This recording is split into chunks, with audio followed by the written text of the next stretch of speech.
होता है, तो रिश्तेदार आना शुरू होते हैं तो बच्चों बड़े खुश होते हैं। बच्चे, अरे मम्मी, मौसी आ गई, चाची आ गई, बुआ आ गई कहते हैं, क्योंकि बच्चों को ये पता ही नहीं होता कि चाची आई है तो लेटेंगी कहाँ, खाएंगी क्या। उसकी जिम्मेदारी किसकी होती है? किसकी होती है? वो दीदियां बोल के चली गई, आपको नहीं बुलाया, लेकिन हम बोलेंगे तो अब साथ में आप लोगों को भी बोलना पड़ेगा। तो जिम्मेदारी किसकी होती है? माता पिता की। तो इस तरीके से हम तो यहाँ आ गए, सब व्यवस्था सेट मिली, मंच पे बैठ गए, आप लोगों को देख के बड़ा अच्छा लगा। लेकिन हमारी जो बहनें इस कार्यक्रम को सफल बनाने के लिए 1 महीने से जुटी होंगी, पूरा अपना तन मन हमारे भाइयों ने लगाया होगा, यहाँ की व्यवस्था को सेट करने में कितना समय लगा होगा। तो उन भाई बहनों को हमारी गायत्री माता का आशीर्वाद प्राप्त हो, मातृ शक्तियों के साथ साथ गायत्री माता का आशीर्वाद मिले, इसी भावना के साथ गायत्री मंत्र का उच्चारण एक साथ एक स्वर में करेंगे। ओम भूर्भुवः स्वः तत्सवितुर्वरेण्यं भर्गो देवस्य धीमहि धियो यो नः प्रचोदयात्। ओम अज्ञानतिमिरान्धस्य ज्ञानाञ्जनशलाकया चक्षुरुन्मीलितं येन तस्मै श्रीगुरुवे नमः। तस्मै श्रीगुरुवे नमः। यहाँ पर उपस्थित हमारी प्यारी प्यारी छोटी बहनें, आदरणीय दीदी लोग, आदरणीय भैया और हमारे कार्यकर्ता भाई साहब सभी लोग, और हमारे जिला समन्वयक भैया और हमारे गंगा सागर भैया, जिन्होंने इतना तन्मयता से इस कार्य को आज यहाँ पर पूर्णता तक लेकर के आए हैं, सभी को मेरा बहुत बहुत प्रणाम। आज यहाँ पर गायत्री परिवार का ये जो कार्य होने जा रहा है, आज हमारी दीदी ने, लखनऊ से आई हुई जो दीदियां थी, उन्होंने गर्भ संस्कार के बारे में आपको बताया, और जो हमारी अर्चना दीदी थी, उन्होंने योग, व्यायाम, प्राणायाम के बारे में आपको जानकारी दी है। तो इसी के साथ साथ सारी जानकारियां तो हमने ले ली, लेकिन ये जो खास प्रोग्राम है, ये काहे का है? नारी जागरण का। जब नारियों का जागरण होगा तभी सारा काम आगे की तरफ बढ़ता चला जाएगा। नारियां जो हैं वो हमारे परिवार की धुरी है। बहुत लोग कहते हैं कि भारत की नारियां पीछे हैं, तो उन्हें इतिहास पढ़ने की आवश्यकता है कि हमारे प्राचीन काल से लेकर के और आज के दिन तक कभी नारी पीछे नहीं रही। हर क्षेत्र में नारियां कंधे से कंधा मिला के चली हैं, चाहे वो सती होता और आज ये युग है। तब सत्य स्वरूपा सती माता थी, और आज भी वही ऊर्जा लेकर के बेटियां और माता हमारे बीच में बैठी हुई हैं। प्राचीन काल की हमारी महिलाएं थी, जिनमें इतनी शक्ति थी, इतनी सामर्थ्य थी कि सती अनुसुईया जैसी महान सती, जिन्होंने छोटे छोटे बच्चों के रूप में भगवान को परिवर्तित कर दिया था, वो नारी शक्ति थी, सीता शक्ति थी। दीदी, आप यहाँ अपना स्थान ग्रहण कीजिए, मंच कुछ सूना लग रहा है। तो हमारी जो प्राचीन काल की महिलाएं थी, उनको देश, समाज, पुरुष को बदलने की क्षमता थी उनमें। क्या वो क्षमता हमें नहीं है? है, हमारे अंदर है, लेकिन आवश्यकता है हमें अपने नारीत्व की पहचान की कि हम क्या हैं। एक बहुत बड़ी सती हुई है, सती सावित्री को आप लोगों ने सुना होगा, सती अनुसुईया को सुना होगा कि भारत की शक्ति नारियों में वो शक्ति है जो मृत्यु से भी लड़ जाती है। सती थी सांडिल्य, नाम था सांडिल्य, जिनकी शादी हुई, पति के कोढ़ हो गया था, पूरे शरीर में उनके कोढ़ हो गया था। किसी ने बताया डेली आप गंगा जी नहलाइए इनको, इनका कोढ़ ठीक हो जाएगा। डेली बेचारी टिका के उनको लेकर के जाती थी, गंगा जी में स्नान कराती थी। एक दिन वो जा रही थी तो वहां पर गंगा नदी के किनारे मांडव ऋषि तपस्या कर रहे थे। जैसे ही वो पहुंची, उनका हाथ मांडव ऋषि के शूल पे लग गया। वो शूल पे बैठ के तपस्या कर रहे थे, उस पे लग गया। मांडव ऋषि नीचे गिर गए, बड़े क्रोधित, इतने क्रोधित हुए कि तूने अंधी है, दिखाई नहीं पड़ता, अपने पति के मोह में मेरी तपस्या भंग कर दी तूने। जा, कल तेरा सुबह सूर्य होते ही तेरे पति के प्राण चले जाएंगे। तेरा पति कल का सूरज नहीं देख पाएगा। अब सांडिल्य बड़ी परेशान, कहाँ जाए, क्या करें। गई, हम लोग परेशान होते हैं, दुखी होते हैं, किसकी शरण में जाते हैं? किसकी शरण में? कसके बोलिए, भगवान की शरण में, गुरुदेव की शरण में जाते हैं। वो भी माता भगवती के चरणों में गई। सती माता से हाथ जोड़ के प्रार्थना की, माँ क्या जो मांडव ऋषि ने कहा है वो सत्य हो जाएगा? मेरा पति सुबह का सूरज नहीं देख पाएगा। सती माता ने कहा, तू अगर सती है, तेरे सतीत्व में इतनी शक्ति है, तो एक क्या तेरा पति लाखों दिन तक सूर्य के उजाला को देखेगा। सांडिल्य ने कहा, तब तो मैं भी बड़ा करी हूँ, मुझसे बड़ा पति धर्म किसी ने निभाया नहीं है। गई, हाथ में गंगा जल ले करके भगवान के चरणों में समर्पित करके कहा कि हे सूर्यदेव, अगर हमने तन मन से अपने पति की सेवा की है, भाव से समर्पण किया है, तो कल का सूरज उदय ही नहीं होगा, सूरज निकलेगा ही नहीं। अब बैठी रही, सुबह हुई, देखिए इतनी शक्ति, सूरज निकला ही नहीं। एक दिन हुआ, 2 दिन हुआ, 4 दिन हुए, पूरे 7 दिन हो गए, सूरज नहीं निकला। ब्रह्मांड में हाहाकार मच गया, पृथ्वी पे हाहाकार मच गया कि बगैर सूरज के तो कुछ संभव नहीं है। देवता लोग परेशान, सारे देवता ब्रह्मा विष्णु महेश के पास गए, प्रभु ये क्या हो रहा है? ब्रह्मा विष्णु ने कहा, किसी इंसान की बात होती तो हम आगे आते, ये तो एक सती का तप है, इसमें हम भी कुछ नहीं कर सकते। तो कहा किसकी बात मानी जाए? तो कहा सती है तो किसी सती को लेकर के जाएंगे। सती अनुसुईया का आवाहन किया गया, उन्हें लेके सांडिल्य के पास गए। सांडिल्य के पास जाके सती माता बोली, आप गलत कर रही हैं, ऐसा मत करिए, सूरज नहीं निकलेगा तो सृष्टि का विनाश होने लगेगा, सब व्यवस्था डामाडोल हो जाएगी। तो कहा माता, अगर सूरज निकला तो मेरे पति के प्राण चले जाएंगे।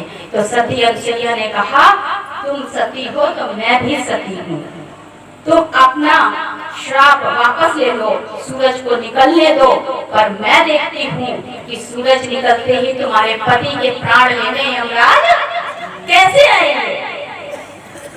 भाई कैसे आएंगे तुम्हारे पति के प्राण लेने? तो कहा ठीक है माता। सती अनुसुईया ने अपना तप जागृत किया, सुबह होते ही देखा सूरज तो निकल आए, यमराज भी साथ में आ गए। तो सती माता ने कहा, फर्ज निभाइए अपना, ले जाइए इनके प्राणों को। यमराज नतमस्तक हो गए कि माता, इतना बड़ा पाप मुझसे मत कराइए, आपके तप के आगे मेरा कर्म भी फीका है। तो ऐसी महिलाएं हमारे संसार में नहीं है। और जागो प्यारे बहनों जागो, अब समय नहीं है सोने का।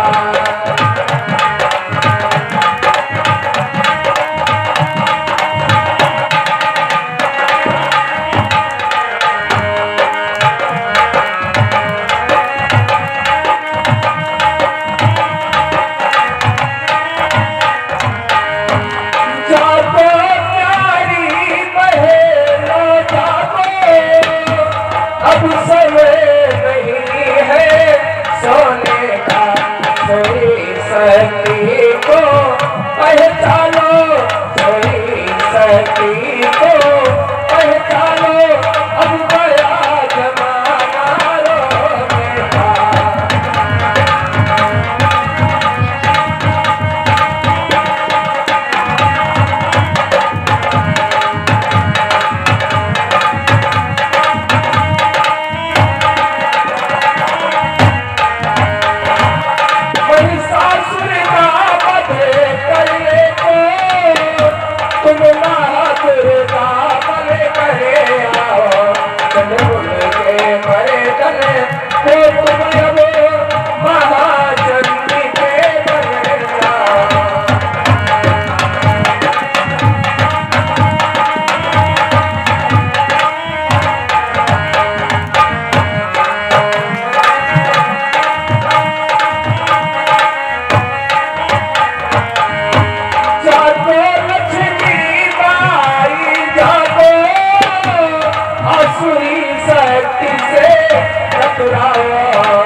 सतीवाल को शादी बने, यम से राज छुड़ाना।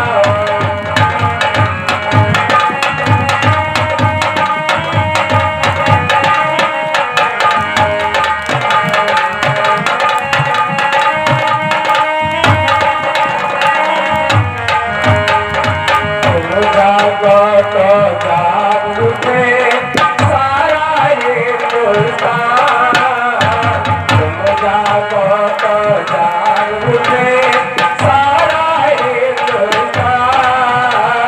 जगत गुरु फिर से बने अपना देश महान। जगत गुरु फिर से बने अपना देश महान। जगत गुरु फिर से बने अपना देश महान। प्राचीन काल के बाद हमारा जब मुगल शासन आया, तब भी हमारी महिलाओं ने अपने जोहर दिखाने से पीछे नहीं हटी। चित्तौड़ की रानी पद्मावती और बहुत सी ऐसी रानियां हैं जिन्होंने अपनी आन बान और शान के लिए अपने आप को जौहर कर दिया। चित्तौड़ की रानी रतन सिंह के साथ उनकी शादी हुई थी।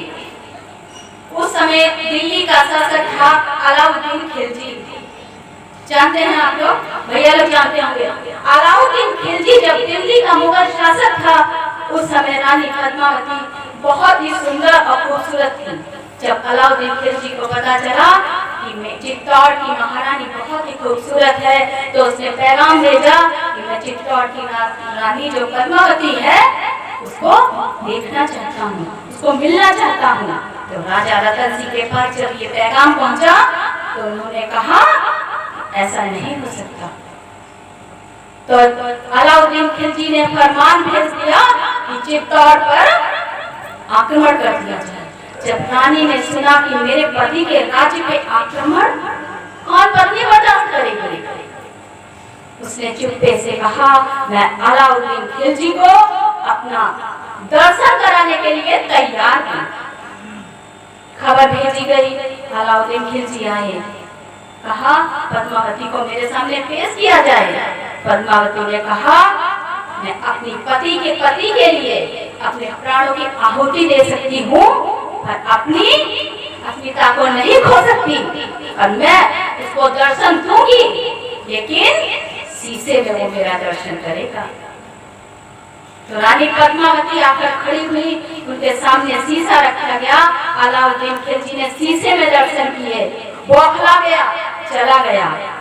दूसरे दिन धोखे से चित्तौड़ पर आक्रमण कर दिया, रतन सिंह को धोखे से मार दिया। जब रतन सिंह को धोखे से मार दिया और पद्मावती को फरमान भेजा गया कि मेरी शरण में आ जाएं, तो रानी पद्मावती ने कहा, मैं अपने प्राणों की आहुति दे सकती हूँ, पर अपनी आन बान शान कम नहीं होने दूंगी। और उन्होंने उसी दिन अपने साथ 16,000 रानियों के साथ अग्नि में जाकर दाह कर दिया, अपने आप को जौहर कर दिया। आज भी उस चित्तौड़ की गाथाएं हम लोगों को याद दिलाती हैं कि हम लोग भी अपने आन बान शान के लिए कुछ भी कर सकते हैं। त्राहि त्राहि कर मुठी सत्यता ओ नारी कल्याणी, भारतीय संस्कृति के नैनो कामत धोलो नारी। सादा जीवन उच्च विचारों की महिमा को जानो, आकर की तुम पाप हो बहनों अपने को पहचाना। और देखिया देश की जाग जाए अगर, युग स्वयं ही बदलता चला जाएगा। देखिया देश की जाग जाए अगर, युग स्वयं ही बदलता चला जाएगा।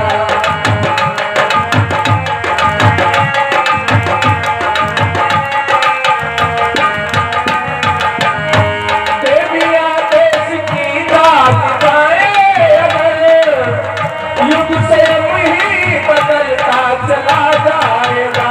सत्या जागरण गीत गाए अगर, सत्या जागरण गीत गाए अगर, हरे हरे बदलता चला जाएगा।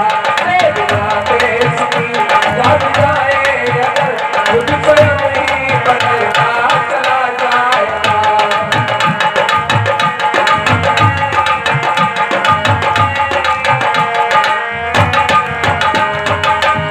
धर्म का वास्तविक रूप हो सामने, धर्म गिरते हुओं को लगे थामने। धर्म का वास्तविक रूप हो सामने, धर्म गिरते हुओं को लगे थामने।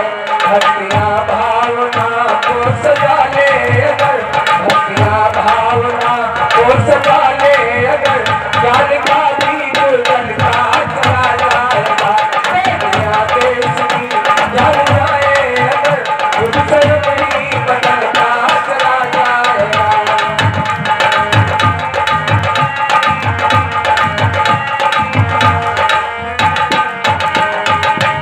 या भरा स्वर्ग सीधे संवरने लगे, स्वर्ग की रूप सजा उभरने लगे। या भरा स्वर्ग सीधे संवरने लगे, स्वर्ग की रूप सजा उभरने लगे। देविया देवी चिंतन जगाए अगर, देविया देवी चिंतन जगाए अगर, हर मनुज देव बनता चला जाएगा। देविया देश की जाग जाए अगर, युग स्वयं ही बदलता चला जाएगा। युग स्वयं ही बदलता चला जाएगा। युग स्वयं ही बदलता चला जाएगा।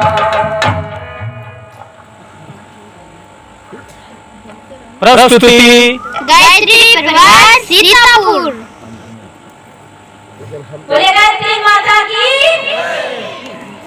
मुगल शासन जब आए तो हमारी उसी दौरान ये प्रथा चालू हुई और हमारी शादियों का जो क्रम था पहले दिन में होती थी, फिर उनके डर से रात में होने लगी। और अब वो शादियां हमारा रात में करने का क्या बन गया है, फैशन हो गया है।